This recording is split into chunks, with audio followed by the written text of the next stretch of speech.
Welcome everyone. Welcome to tonight's Acts 2 workshop, Self-Care for the Caregiver, Flourishing Amidst the Challenges of Dementia. I'm Dr. Rob Glukoff, servant leader of the Acts 2 project and professor, Florida State University, College of Medicine. In case you are unfamiliar with the term Acts 2, it stands for African American Alzheimer's Caregiver Training and Support Project 2. Folks, I am excited about the prospects of tonight's workshop. Our featured presenters will highlight the importance of self-care for family caregivers of older adults with dementia. They will provide information about warning signs of caregiver distress and suggest easy-to-use strategies to enhance health and well-being. Unfortunately, many caregivers receive little or no information from professionals about how to flourish amidst the challenges of dementia.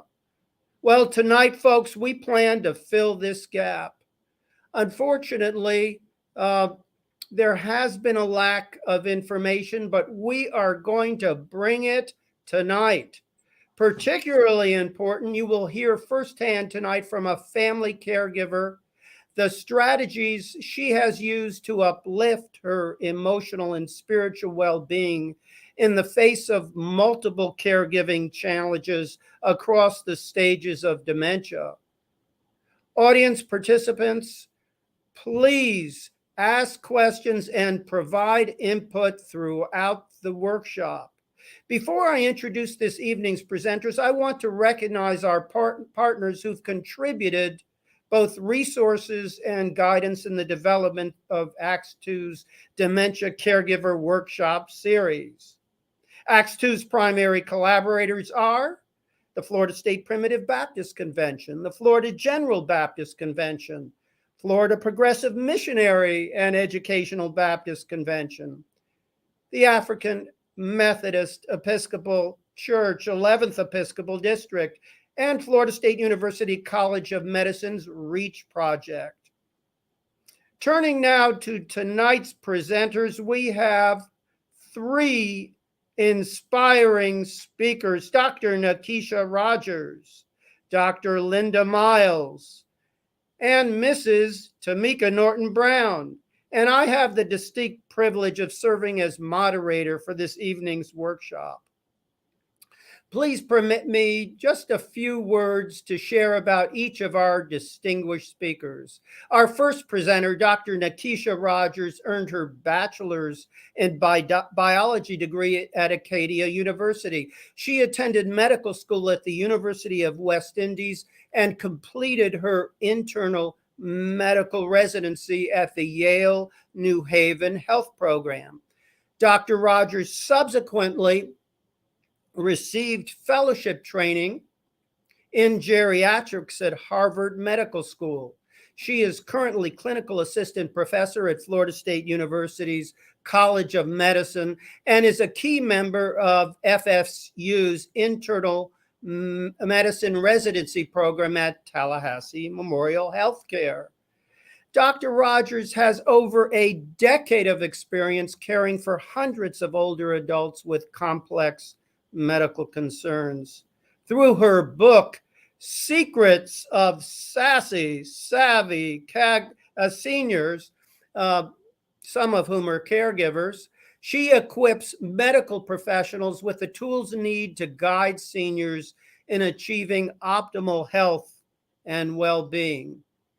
In her limited spare time, Dr. Nakeisha Rodgers enjoys spending quality time with her parents and family, listening to music, dancing, and engaging in the creative arts. Our second presenter, Dr. Linda Miles, received her PhD in counseling psychology from Florida State University. She has worked in the field of marriage and family therapy for over 35 years, focusing on stress reduction, resilience, and relationship building. Linda has authored several books, the most recent of which is Change Your Story, Change Your Brain. She is the caregiver for the the love of her life, her husband, Dr. Robert Miles, who's in the late stages of dementia. Linda is determined to provide a welcoming home environment to ensure he has optimal quality of life with family and friends. Linda enjoys walking on the beach, cooking Italian family recipes, reading and writing. She especially loves hanging out with her grandkids ranging from ages 10 to 28. Last, Tomeka Norton-Brown is coordinator of the Acts 2 project. She has worked in the area of survey development and evaluation for the past 22 years. Tomeka has served as a caregiver for her dear aunt and uncle with dementia and has a passion for helping others. Tomeka has been a great source of encouragement and support for literally hundreds of family caregivers of older adults with dementia across Florida. She is also a strong leader by example in her church community. Folks, during the course of this workshop, I encourage you to share questions to be answered after each presentation using the text message function of Facebook Live. We also will have a 15-minute question and answer period following the last presentation. And now we have Dr. Nakeisha Rodgers. She is savvy, I want to tell you. Welcome, Dr. Rodgers. It's a great pleasure to have you here this evening. Thank you so much, Dr. Rob. Pleasure to be here. So I am excited, and I'm hoping that this will bless a lot of people. So let us go. So tonight, my topic is going to be caregiving from the perspective of the doctor. So these are things that I wish my doctor, and I guess I wish that doctors would tell our patients. So without further ado, let us begin next. So tonight, for the next 20 minutes, let me be your tour guide, and I'm going to take you through redefining what caregiving is. I'm sure many of you, if you've taken the time to come, you're already up to speed with it. But we'll go over it. We'll recognize what caregiver distress is, and then I'll give you tools to partner with your primary care doctor, your family physician, to prevent you from reaching to that point. And I like to wrap up with what I call my simple Dr. Nakeisha self-care pearls. Next.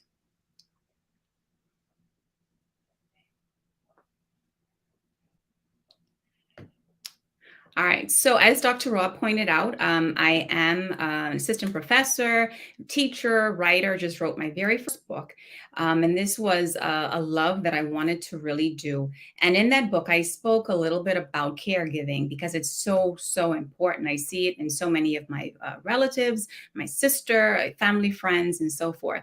And one of the things I said in this book is that caregiving is an art that few will master. I mean, until you have experienced it, there's always something to learn. Hence, this talk tonight. Next.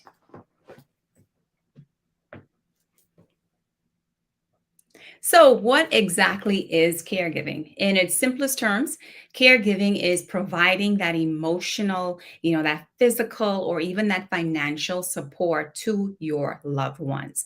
As we know, caregiving is conducted by 85% of the caregivers that we think of are actually unpaid informal caregivers. And only 15% are really done by caregiving agencies as shown in this graphic.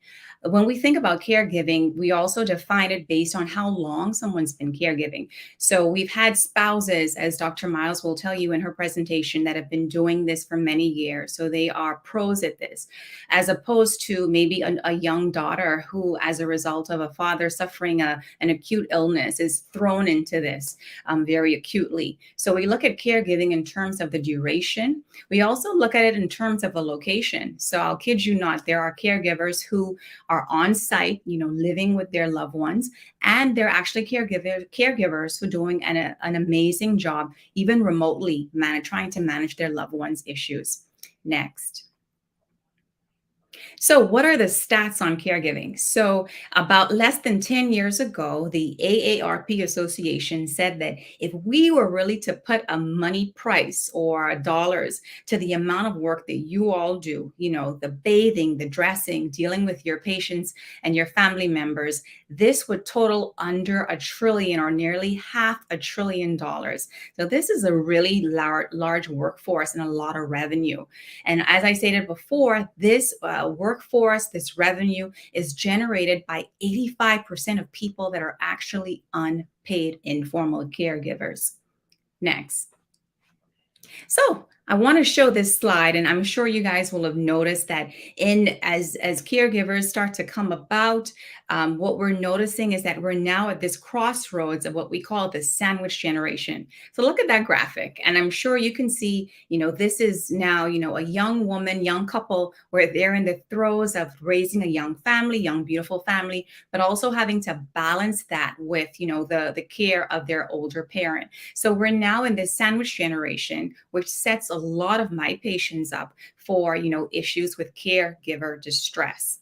And actually 60% of our caregivers are actually female. So this is something that I definitely wanted to highlight. So how do we approach this? Next.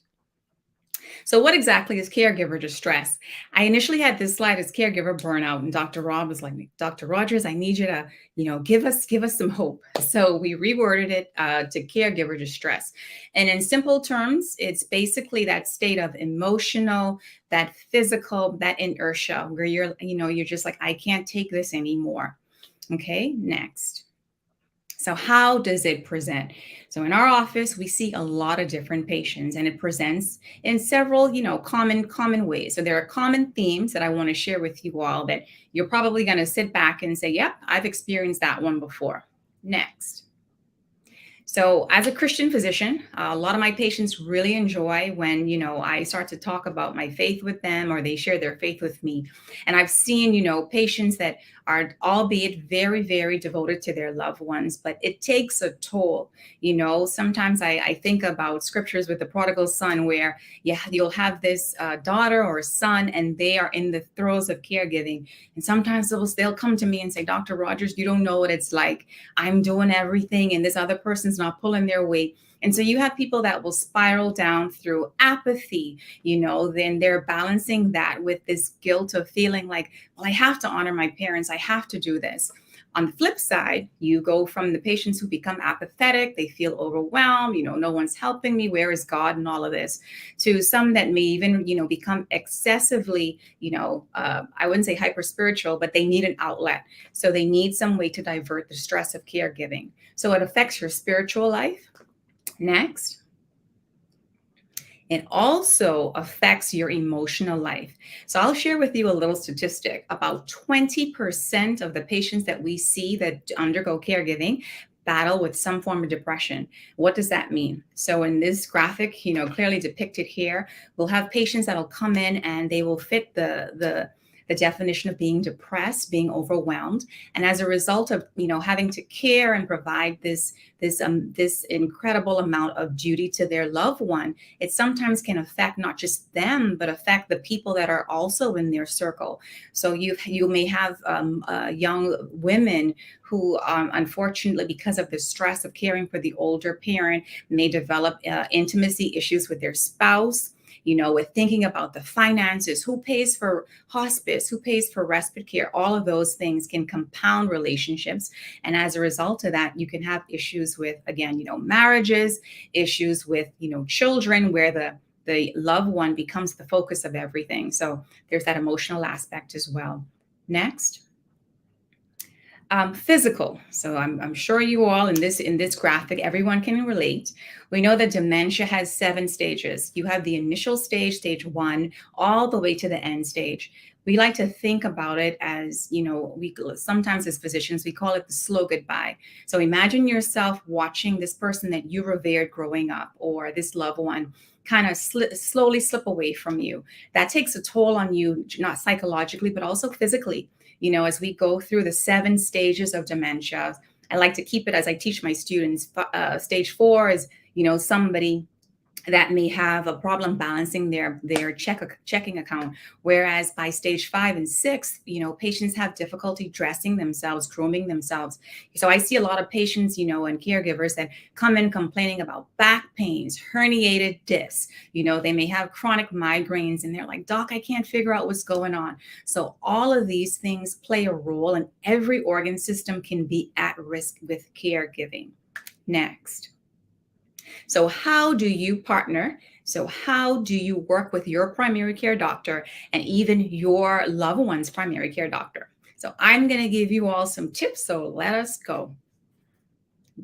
So the first thing I tell all of my patients, be honest. There's no point in trying to shoulder and bear all of this load. You don't want to implode. You don't want to have these issues build up and have effects on your mental and your physical health. So confront your emotions. Find a doctor that you can build rapport with. Find someone that you're able to be very honest and very blunt and authentic with, and confront them and just tell them, this is how I really feel. If you don't say it, no one is able to give you the help that you need. So speak up. Next. Start a journal. So I love to write. As Dr. Rob says, I love the creative arts. So I want you to kind of think of using this journal not only as a cathartic medium, but also use it for ways to take information back to your primary care doctor. So specifically write down the things that, caregiving may have affected in your physical health. You may, for example, say, what? I've noticed that because, mom's getting up several times through the night, I'm not sleeping as much. I'm noticing that I'm stress eating now. I'm noticing that I'm not getting as much rest as I should. You want to write down specific things so that your doctor can focus on developing a schedule for you, and so that we can find ways to, target behaviors that can be deleterious to your health. So get that journal and start writing. Next. Get support. I cannot tell you, we are here to help you, and there's so many screening tools that we will use with you.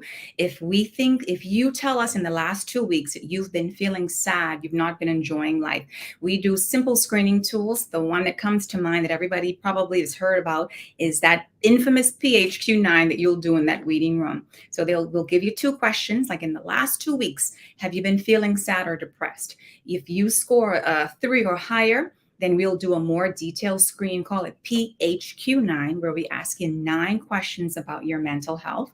If you have issues with anxiety, we will do something called a GAD questionnaire. And we also have a Zarit burden caregiver burden scale. So doctors actually have these things in their offices. So please speak up, because there's tools that we can use to screen you.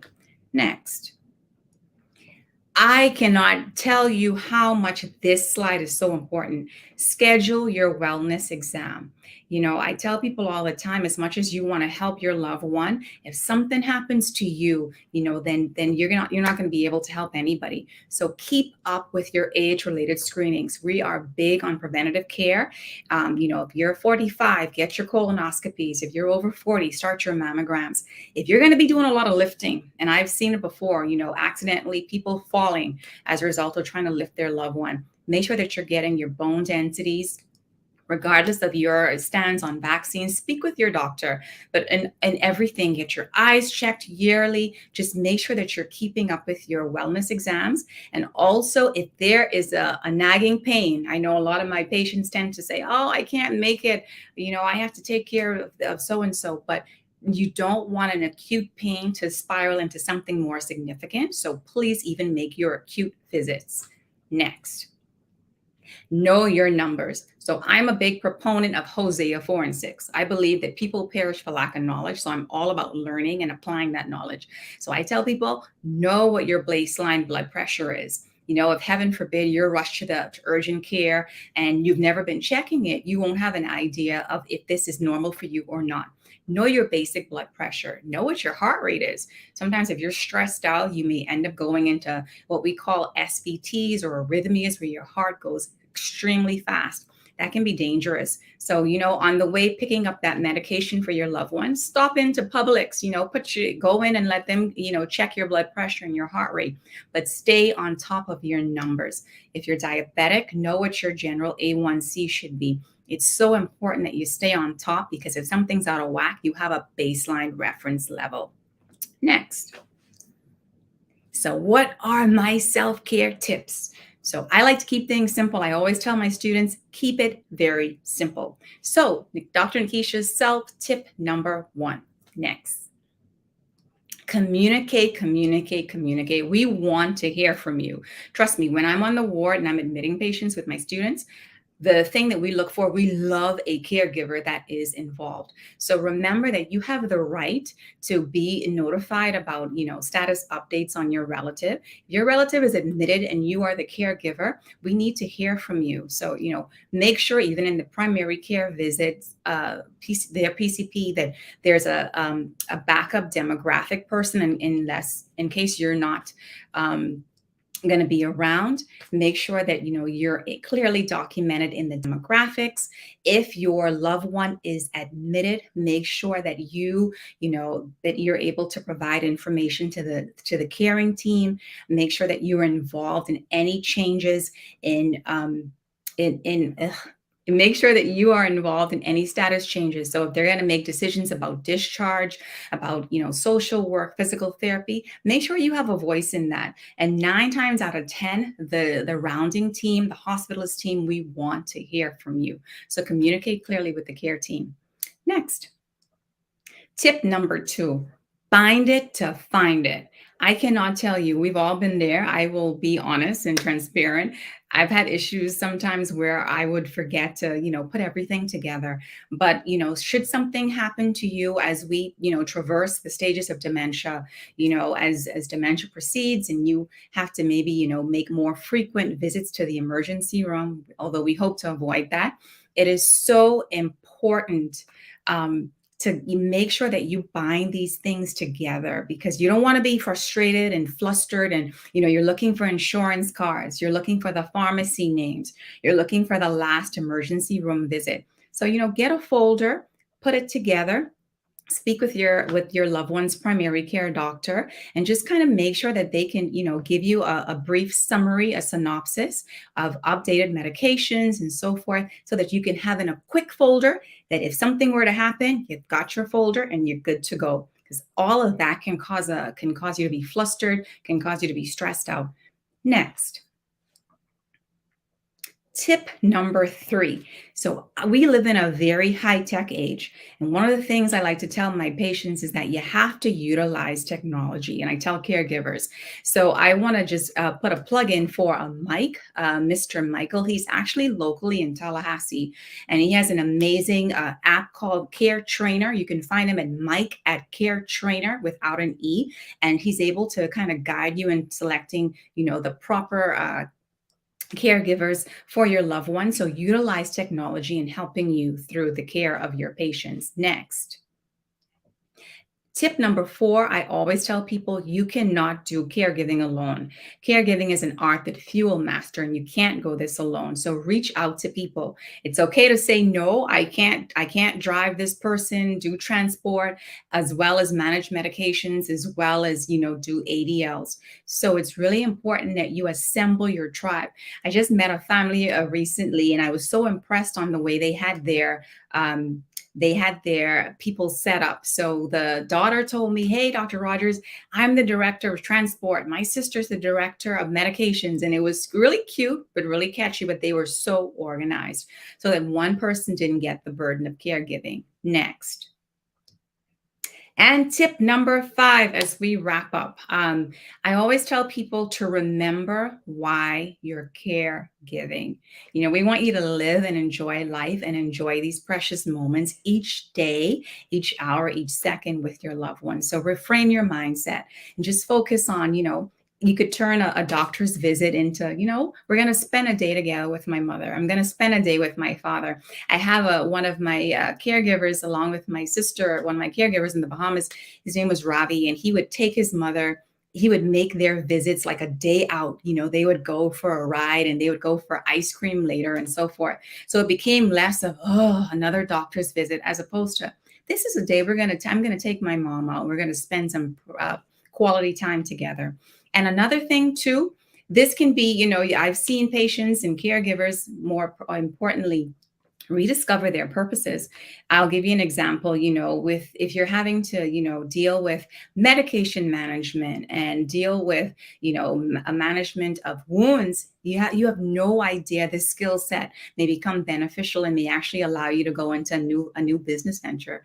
So there's always different ways to look at things. So again, those are my 5 tips, and I hope those were beneficial. I'm looking forward to questions. And next. So again, you can follow me at Dr. Nakeisha MD on Instagram or on my website. Always look forward to hearing from you and your questions. And with that, I will conclude. And thank you all so much for showing up tonight. Thank you.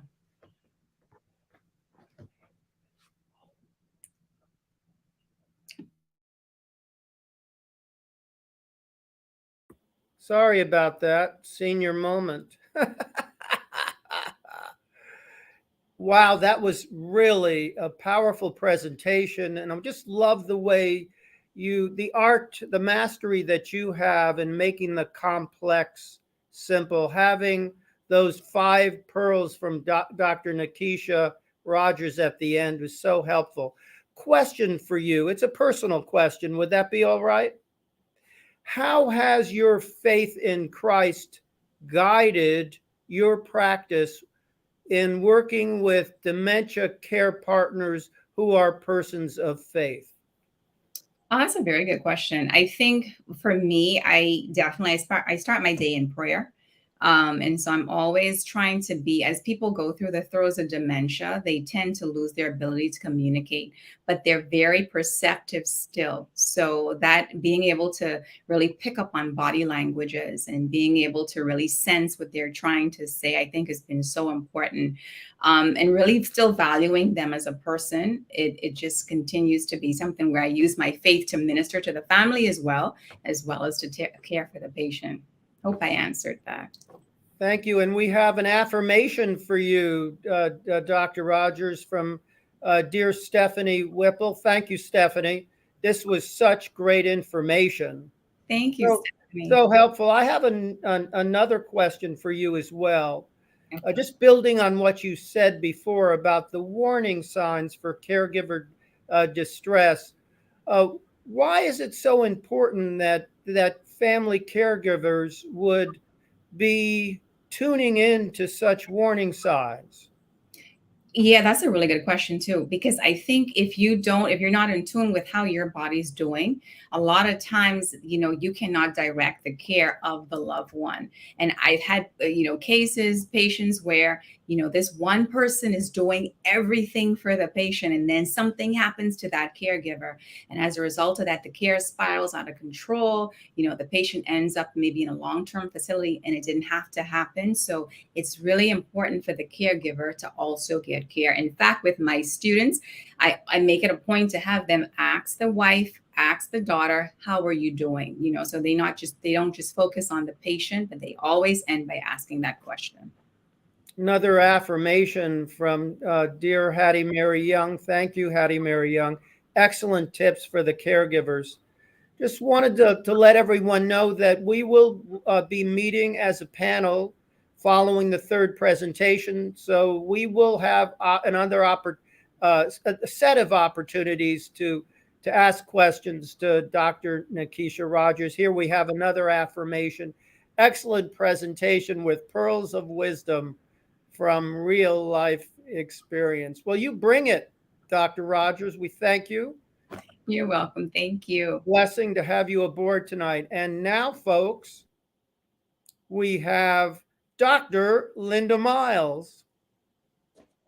Welcome, Dr. Miles. It is just a privilege and an honor to have you aboard with us this evening for Facebook Live with Acts 2. And it's a privilege to be working with you. And I want to thank all of you for what you do for caretakers, for understanding the stress that we're under. And Rob, I want to begin by saying that I've been a therapist for a very long time, but now I'm a caretaker. And my husband is in stage 7 of dementia, which means that he can't walk, has trouble expressing himself, becomes delusional. So I have such feeling for the people who are going through this and for what it takes. And Dr. Rodgers, thank you so much for your collaborative approach, because that has been one of the most helpful things to me, is to collaborate with the internist. And what I do is I send him a fax every time I was going to take Robert in. We have hospice now, so I can call them, but I would send him a fax and bring him up to date. So I think it's so important to have that kind of collaboration, and thank you for what you do. So, as a dementia caregiver, I know about burnout because I was a caregiver. I was a single parent. I was in grad school and I crashed and burned. And I didn't take care of myself. I just kept pushing, pushing, pushing. And the irony is, I was lying in my bed, surrounded by books I was reading on stress, to do a paper on stress, and I couldn't get out of bed. And it took me months to recover. So I'm very aware of checking in with myself, and of what Dr. Rogers said, of making sure about my blood pressure, making sure about all my preventative care, because I know what happens when you go down. So anyway, let's do the next slide. One of the things I want to talk about, because we're talking about flourishing as a caregiver, and I want to emphasize that because I have had so many moments of meaning and flourishing. And one of the best moments was when my husband didn't know who I was. And he and I used to work together at the mental health center, and he thought we were still at the mental health center. So I walked in the room and he said, I have seen you around a lot and I'm really attracted to you. And I really would like to marry you. So I'm not sure if he knew who I was or not, but we renewed our vows. And this is a picture of finding joy amidst suffering. And we did it with our family. And you can see how happy I am. And he was happy because we were with our family. Slide. I want to talk about the importance to me about staying centered. And what I mean is having prayer. Dr. Rodgers was talking about that she prays every morning. I try to pray a lot every day as well. And there's something called the loving kindness prayer that I do. And that is, I think to myself, may I be healed. May I be at peace. May I be filled with loving kindness. And then I think for my husband, may you be healed. May you be at peace. May you be filled with loving kindness. And healing, we don't know what that looks like with a higher power, but I'm sending good feeling and prayer out to him as well as into me. So the reason I have this picture is because I want you to picture in your mind that there's a center lane and that there's two lanes off to either side. And the lane off to the right is going off into the future. The one on the left is going off into the past. So very often as a caregiver, we get derailed. We get in some bad neighborhoods when we take those exits. So we go off into the past and we're like, why can't it be like it was? Why can't he be back? Why can't he understand me?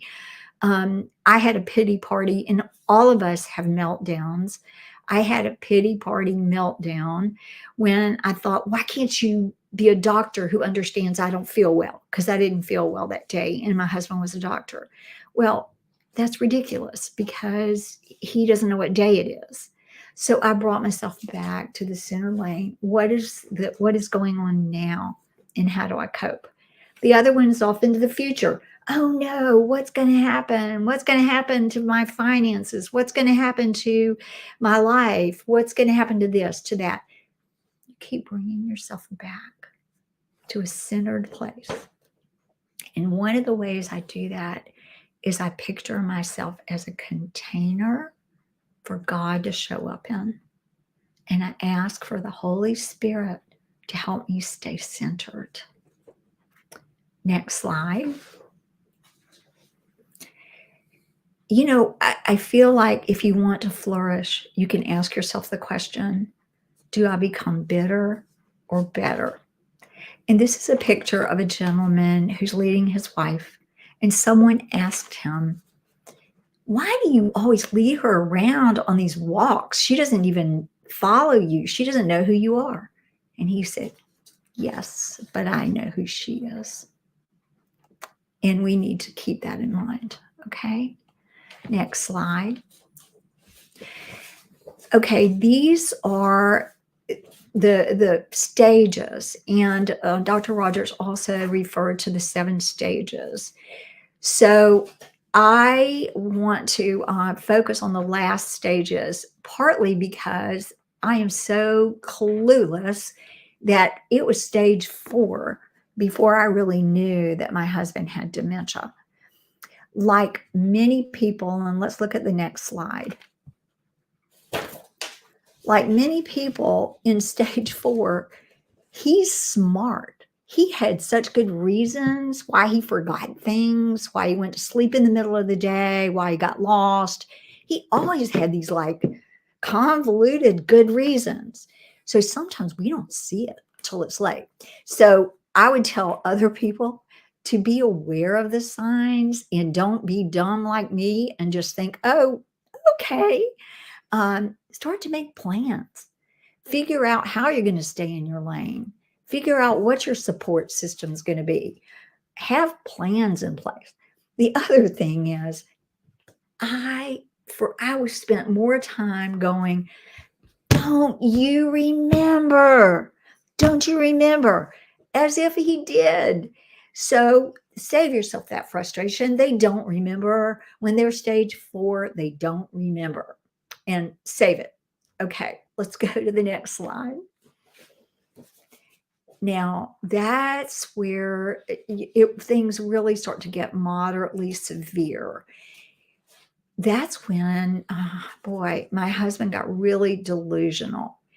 And in order to flourish, I collaborated with my doctor. And I said, what are we going to do? He's delusional. He's getting kind of violent.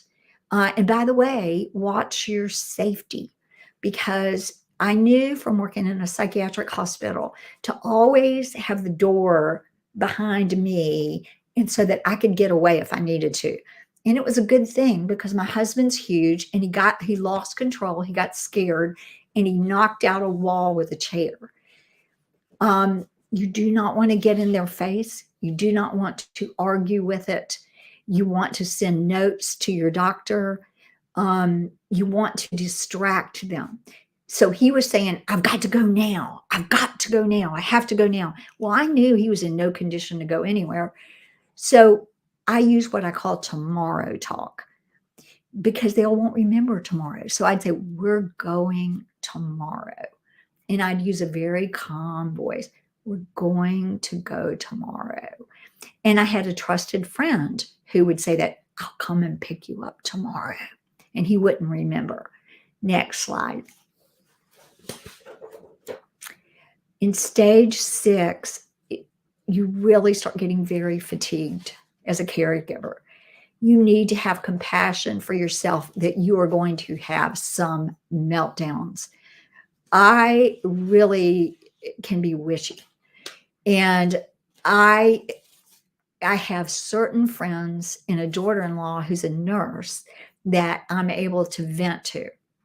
So I would text a long text, and some of these things are really wishy about how I was feeling. But you know what? It's not good for us to hold in the frustration, because we get adrenaline and cortisol. So don't do that. The other thing I would do was pretend car rides, because my husband would get frustrated with me and he would say things like, if you understand what I'm saying, just get out. And rather than me get all reactive, I would try to keep a sense of humor, and I would go, okay, walk out and either just ride around my neighborhood, or just sit there in the driveway.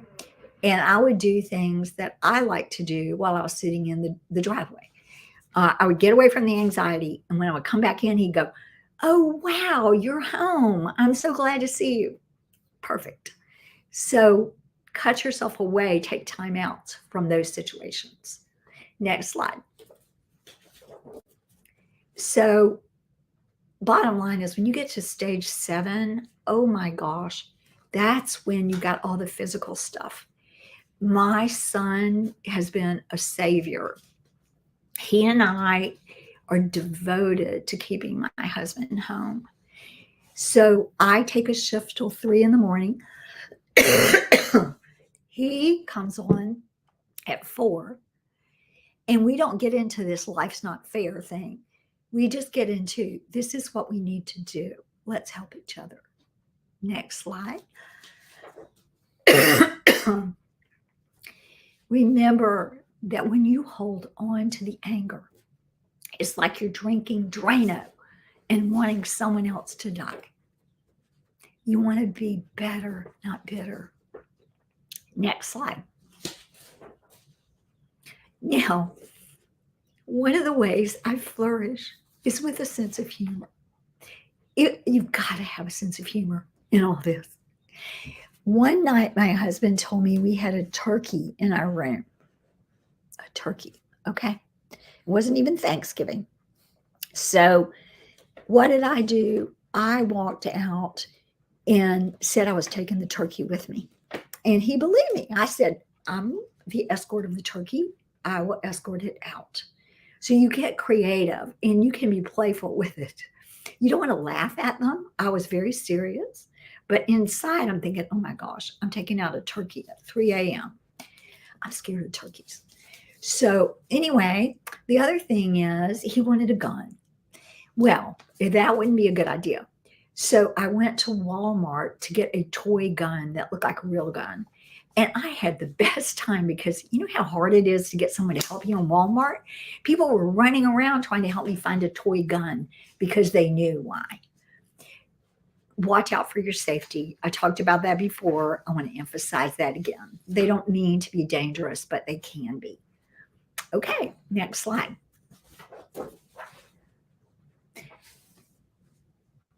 Okay, the kindness of strangers. I cannot tell you how touched I have been by the people who've supported us. For example, the last trip we took, we were struggling to get off the airplane. The pilot came out of the cockpit, took my husband's arm, and took him to his wheelchair. And I said to him, do you know who that was? And he said, the air steward. I said, no, it was the pilot. I had an ambulance come one night, the EMTs, to pick up my husband. One of my neighbors comes down on a golf cart and he said, I'm retired. I used to be a fireman. Anytime you need help, I'll ride my golf cart down here and pick him up. The handyman fell in love with my husband because he had a grandmother that he took care of with dementia. So he told me, I'll be on call 24/7. If he falls, you call me. Don't just assume that your help is only your family.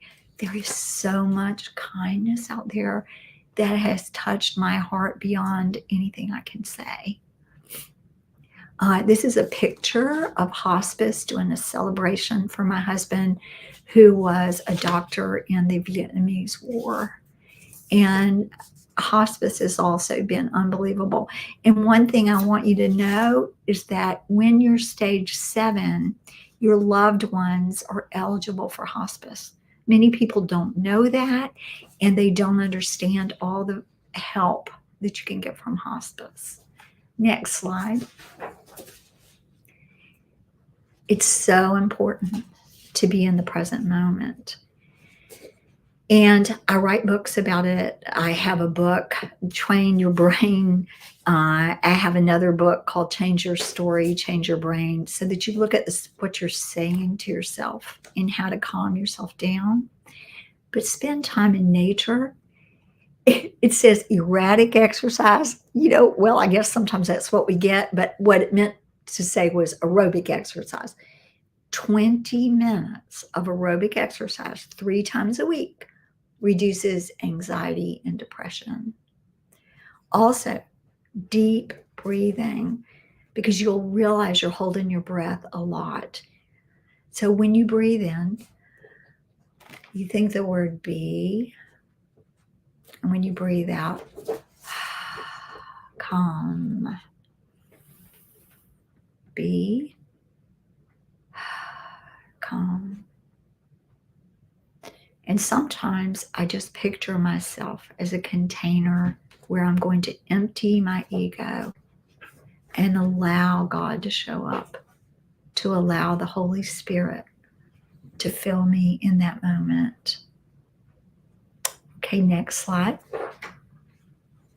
Now, this is the last slide. It touches me to share this with you, but keep making memories. This is hospice. This is a music therapist singing to my husband. You're going to hear him start singing because he recognizes the song, and you're going to hear me start singing. There are so many moments like this. Even though it's hard and it's a long goodbye, really let yourself be in these present moments, and I'll let you listen to this now. Stardust of yesterday, the music of a newborn love. Sometimes I wonder why I spend the lonely night dreaming of a song. That's right, this melody haunts my reverie. You're singing. I am once again with you. When our love was new, and each kiss an inspiration. Oh, that was long ago. Within the story of song. Perfect. Beside our garden wall, in sunshine bright, you are in my heart. The nightingale tells us everything. A paradise for you. So I need it. In my heart it will resonate. My star. Stardust memories, the memories of love's refrain. And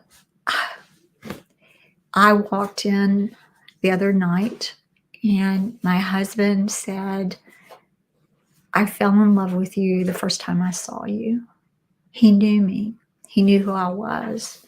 So there's still those incredible memory-making moments. So hold on to that and keep making memories. Don't just think it's only in the past. You can make those now. Thank you. So I think we have some questions. Thank you so much, Dr. Miles. That was deeply moving, very personal and inspiring. We have a question from Kathy Irvin. What doctor should you expect to learn about the stages of dementia? What doctor? You mean my internist was like Dr. Rodgers. Dr. Rodgers would be excellent. Someone like her who's a geriatric physician, but a lot of internists know the stages. There's also a lot of information online, And also, Dr. Glukoff, remember I gave you to post an article that I did that has all those resources for people where they can look that up. Yeah, thank you so much, Dr. Miles. Also, for those of you who have registered, you will receive Dr. Miles' PowerPoint presentation in which the 7 stages are articulated. If you haven't registered and are here with us without registering, please just click on to our video trailer or to the video that's going to be produced after this event. You'll see it in 15 minutes following, usually 10, 15 minutes following our workshop tonight. And you can click the link and it will come to us to get those slides. Alternatively, you can just email Tomeka and she's going to give you, our project coordinator, her email address and get those slides from Tomeka. And thank you, Hattie Mary Young. You got an amen and an amen, Dr. Miles. Precious tips for coping, says B. Jean Williams. Thank you, B. Jean. Thank you, B. Jean. Faye Lewis, this has been so helpful for me. I've been seeking for this type of help for several months. You have given me so much information. Thank you so much. God bless you, Ms. Faye Lewis. God bless you. I have a question. Oh, okay. Thank you for Mazetta Foreman. Awesome.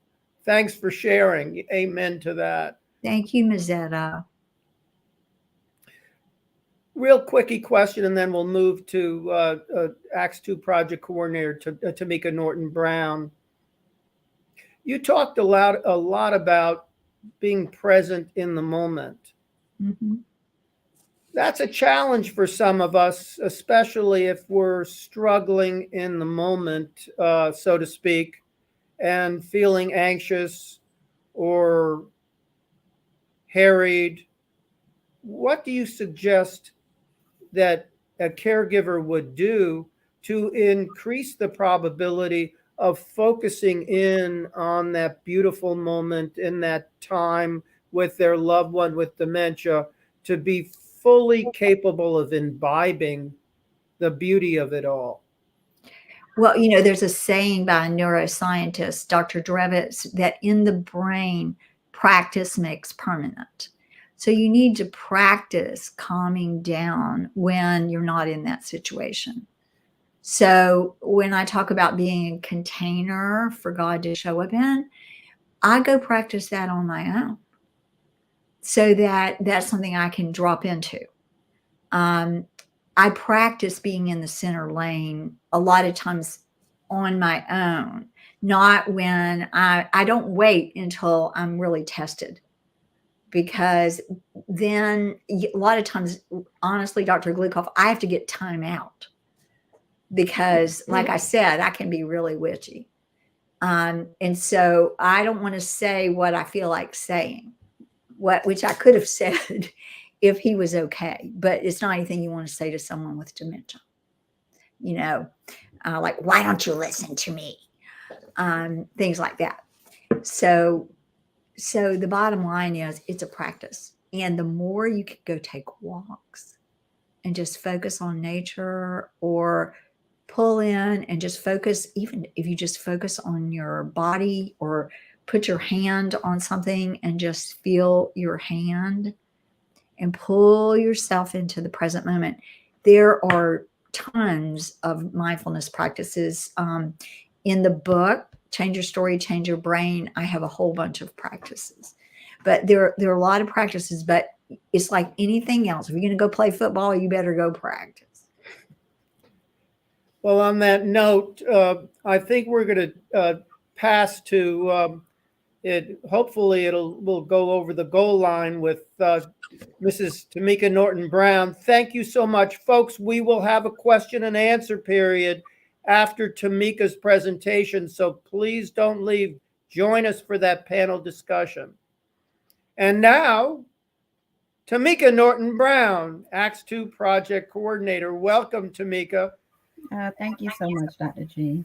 What I am going to do is to provide information on our Acts 2 caregiver program.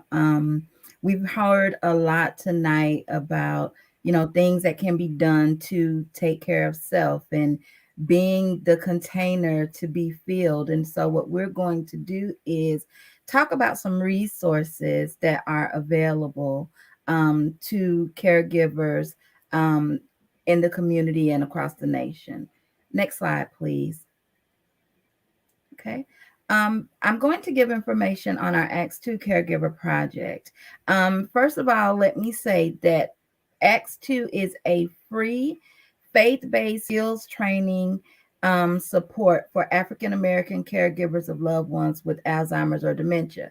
Now, I mentioned that we are faith-based. That simply means that we have woven in elements such as prayer, scripture reading, faith sharing into the actual 12-session program, but we're also ecumenical. So we are open to anyone professing a particular faith or no faith at all would not prevent a person from participating in our program.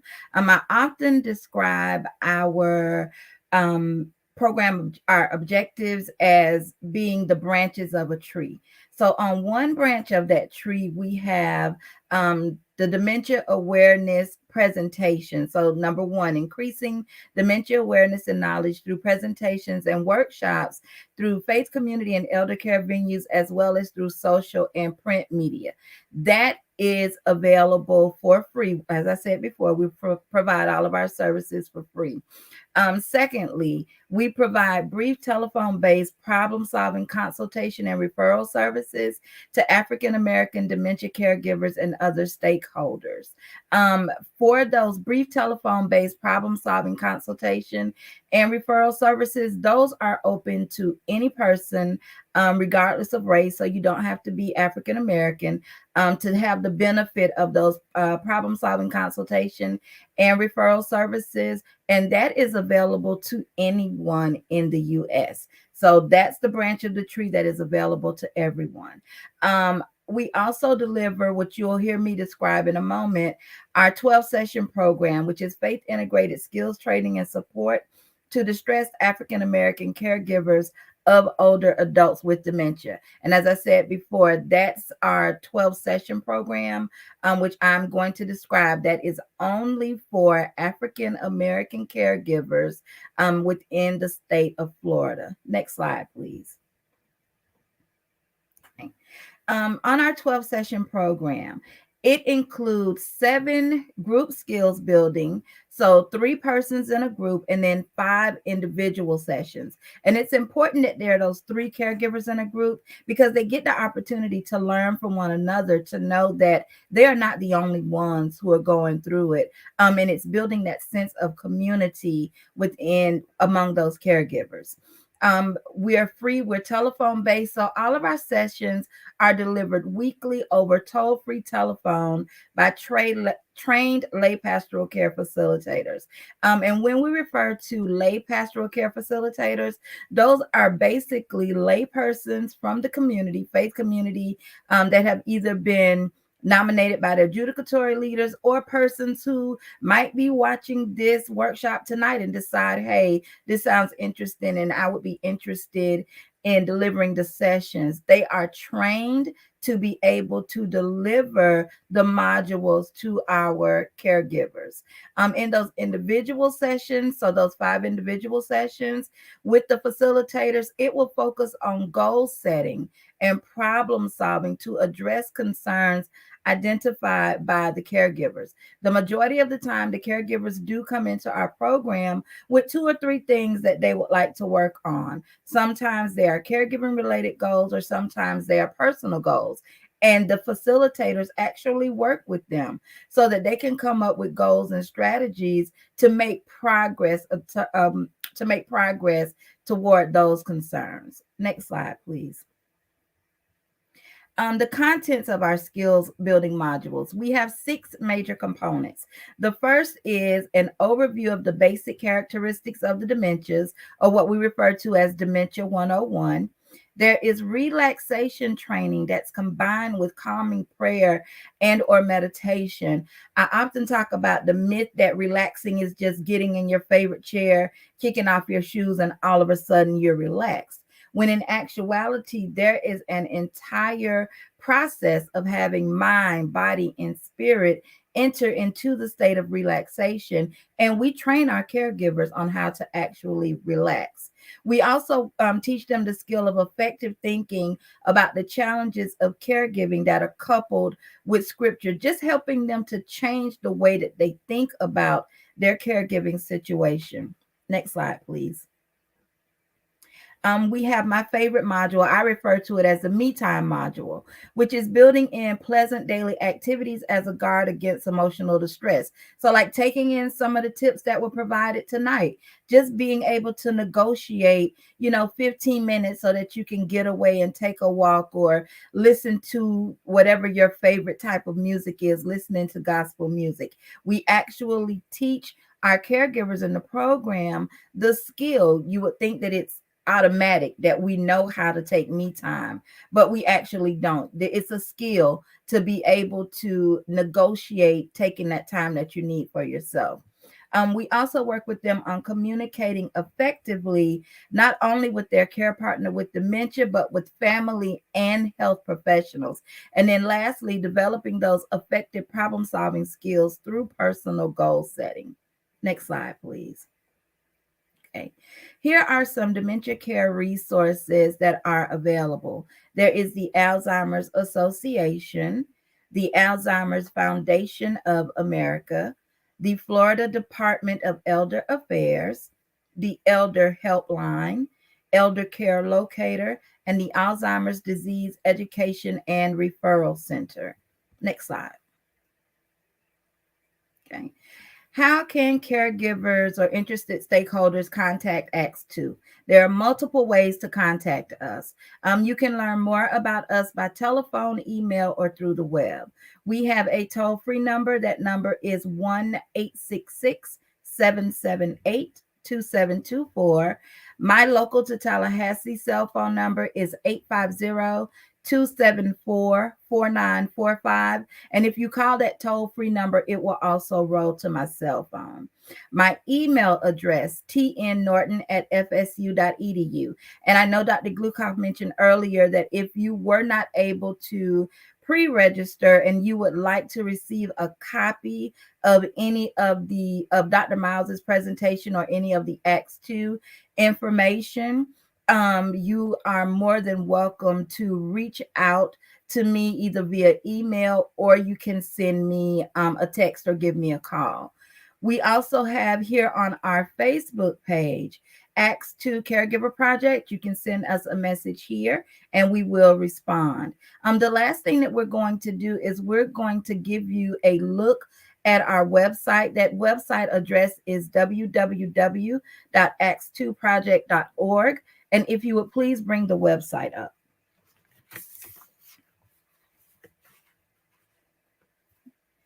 If you will click on links, please.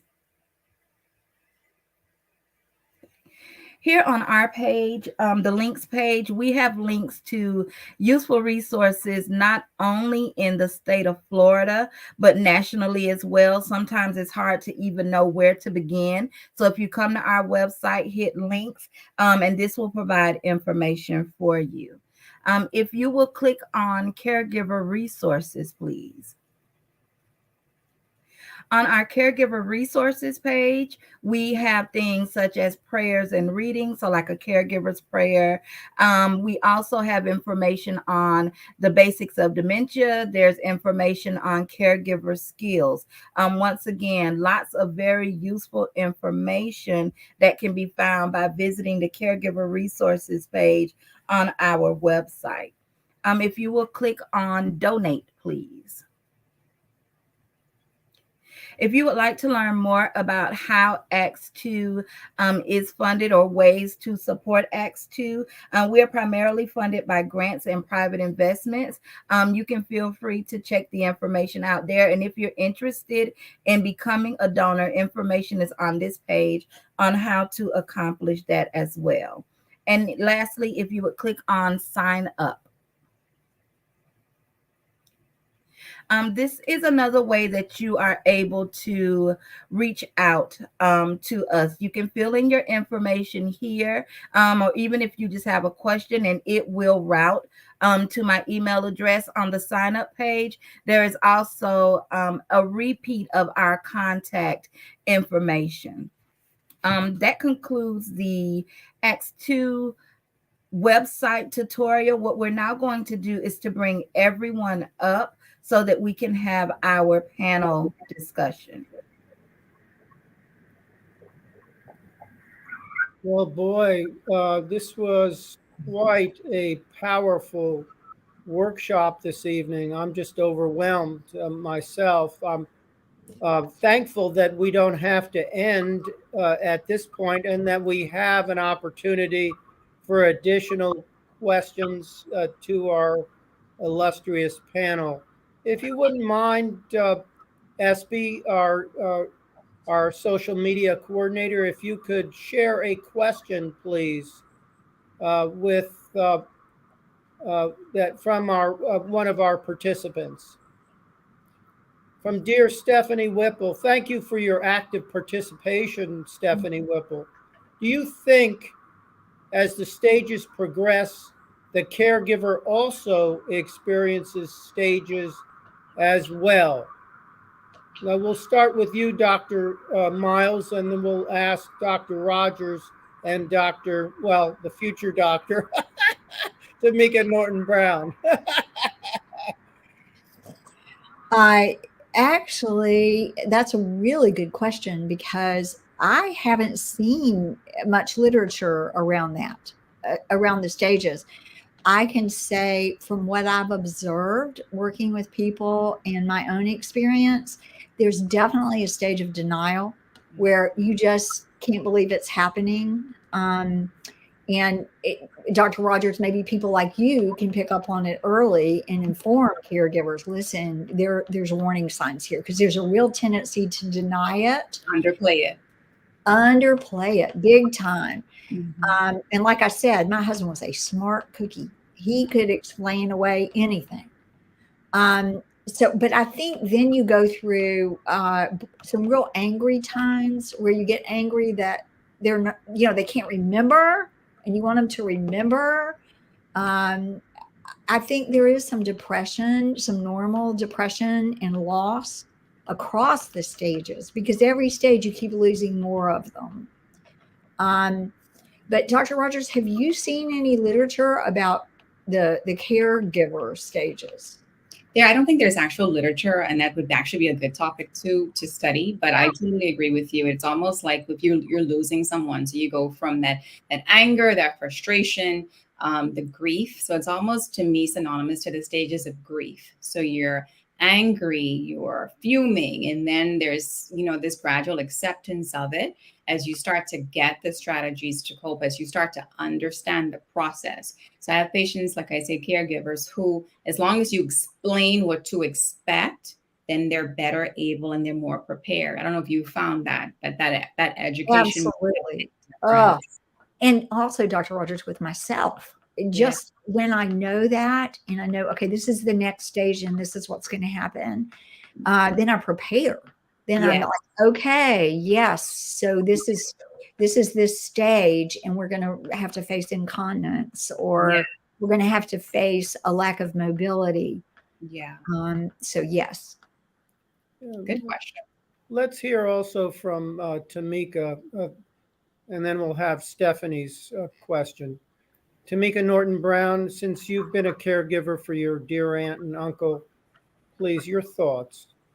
I agree with both Dr. Rodgers and Dr. Miles. Having sat in the seat of having to be the one to provide that care for my aunt and my uncle, as I noticed the decline in them, I picked up that there was also a decline in me. I developed, when I was caregiving, I'm very open about, I developed high blood pressure and anxiety and insomnia and all of these things because I was trying to make sure that they were okay, but at the same time forgetting to make sure that I was okay as well. So I do believe that as a caregiver, you're right there with them every step of the way, walking that journey with them. So you are gonna go through certain stages, and we can hide it. And I say we hide it as well as we can for so long, but then there comes a point where the rubber kind of meets the road, and you have to admit that this is kind of what's going on with me. Thank you. Could we have Ms. Whipple's comment and another question, please, SB? The training sessions were very helpful and informative. I lost the sense of isolation and gained another community of support. Thank you, Ms. Whipple. That was very thoughtful of you. Is there another question, SB? If not, I have one to ask the panel.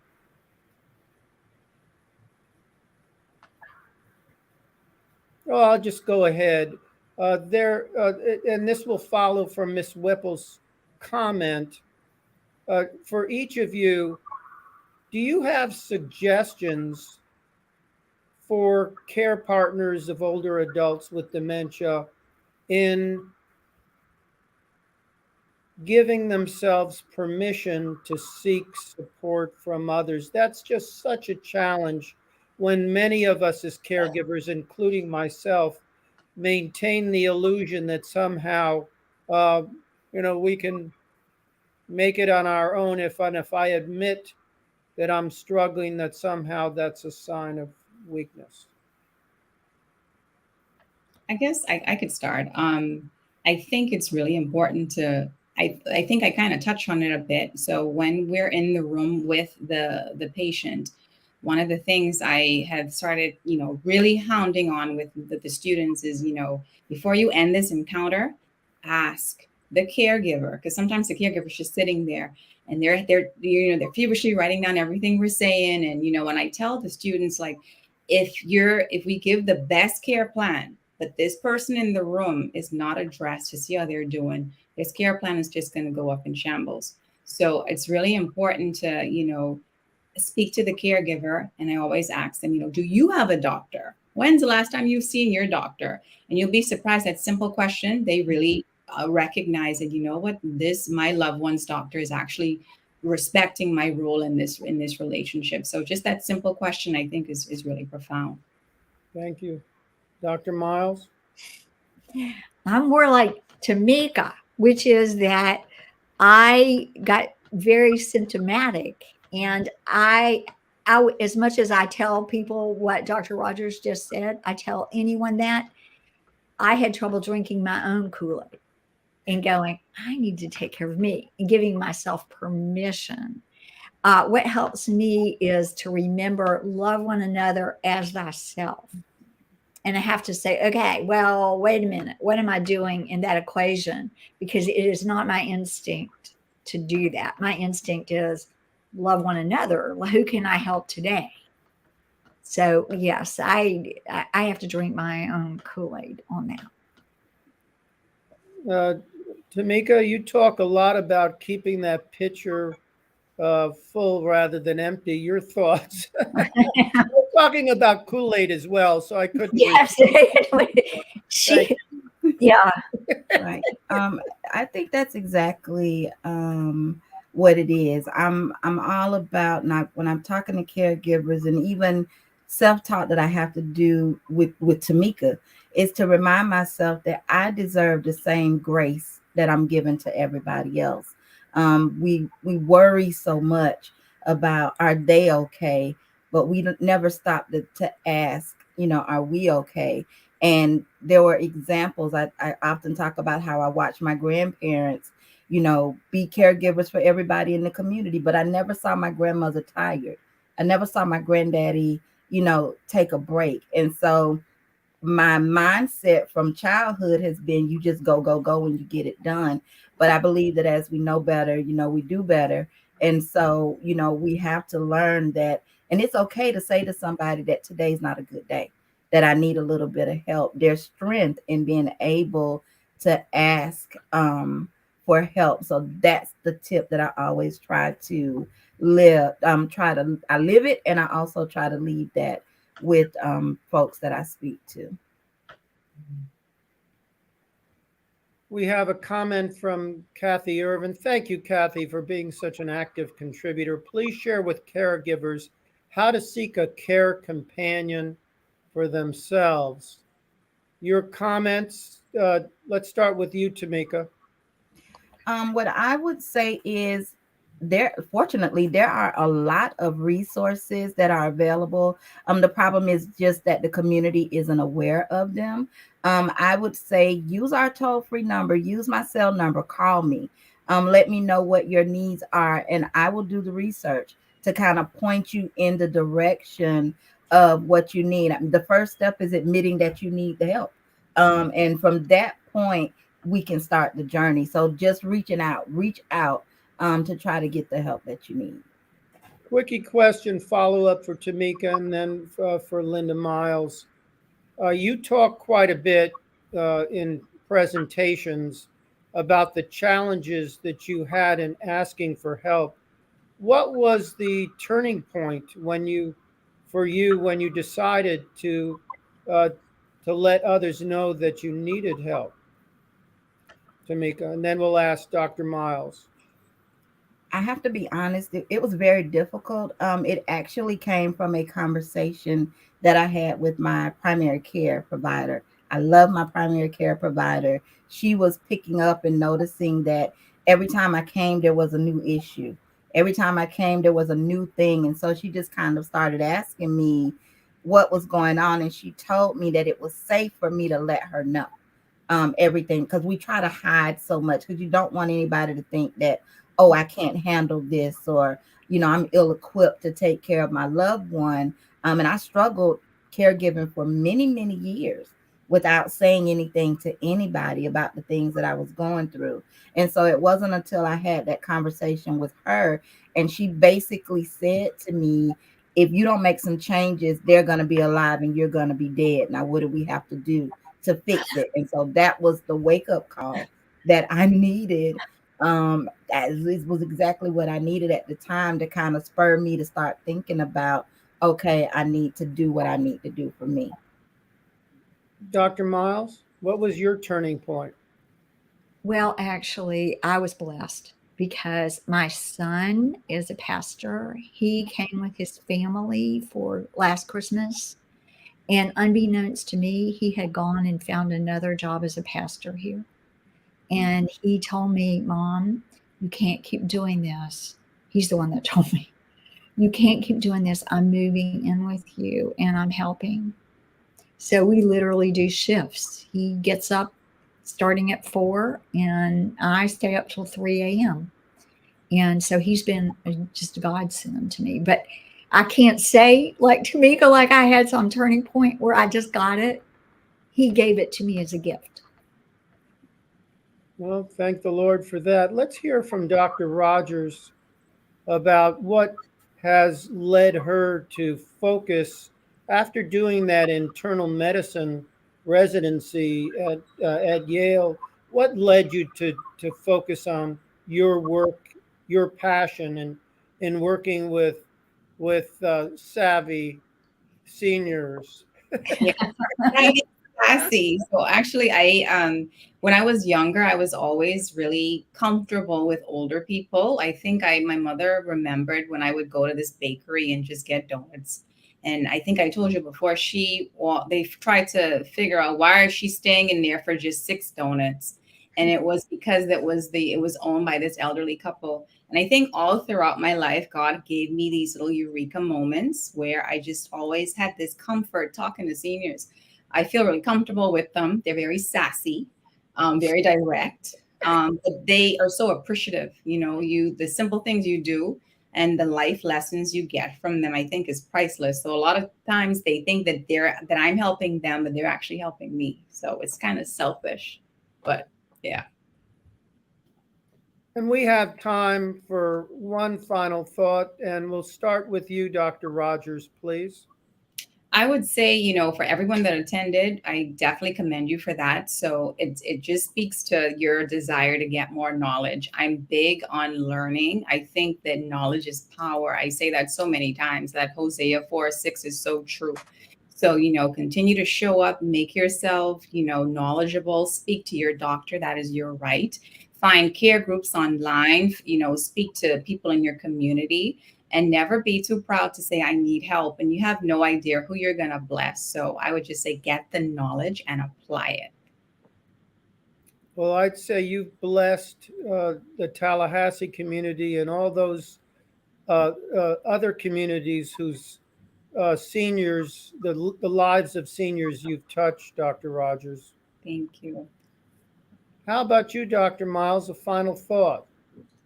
Well, I loved your title about flourishing, because people don't think that you can be a caregiver and have deep meaning and flourish. And yet I have had so many moments, and I really wanted to get that across. It isn't just this one-sided thing, because when we're giving, we get oxytocin and dopamine, those chemicals that make us feel really good. And when we're too much into ourselves, we can be really pulled down in a prison of our own ideas. So not to forget that there's so many moments to flourish. So beautiful. Thank you. Tomeka Norton-Brown, your final thought, please. My final thought would be that take advantage of resources that are available to you. Be open to it. Ask for the help that you need, and know that you are worth it.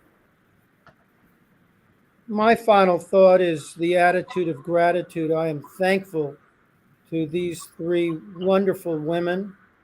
Um, I hope that I qualify as a savvy senior, Dr. Rodgers. I'm sassy would certainly be something that I You think definitely I can do. live up to. But and Dr. Miles, really, your beautiful sharing of your experience with your dear husband has really touched our hearts and minds, and also for us to really take advantage of the idea of centering more and taking time for self-care within ourselves, however we do that, whether that's through mindfulness, prayer, or meditation, whatever that should be, to find that time for self-nurturance. That's so important. And Tomeka Norton-Brown, just appreciate your dedication to the community, and your willingness to be so open about your own journey when you really were not asking for help, and then later turned to being a model for others to ask for help. So I thank you, folks. Just a request to the audience: please follow us on the Acts 2 Project, Caregiver Project Facebook website, and on our public website, Acts 2 Caregiver Project, acts2caregiverproject.org. Our next workshop will focus on nutrition, boosting the well-being and health of older adults living with dementia. And I would add the caregivers to that equation as well, being one of them myself. So we'll soon announce the date for this workshop in the Acts 2 Caregiver Project Facebook website. We appreciate this audience. We love you. We feel blessed by you. Have a wonderful evening. Thank you, Marquise Campbell, for your thoughts. Thank you, Hattie Mary Young. Thanks to Miss Whipple, and thanks to B. Jean Williams.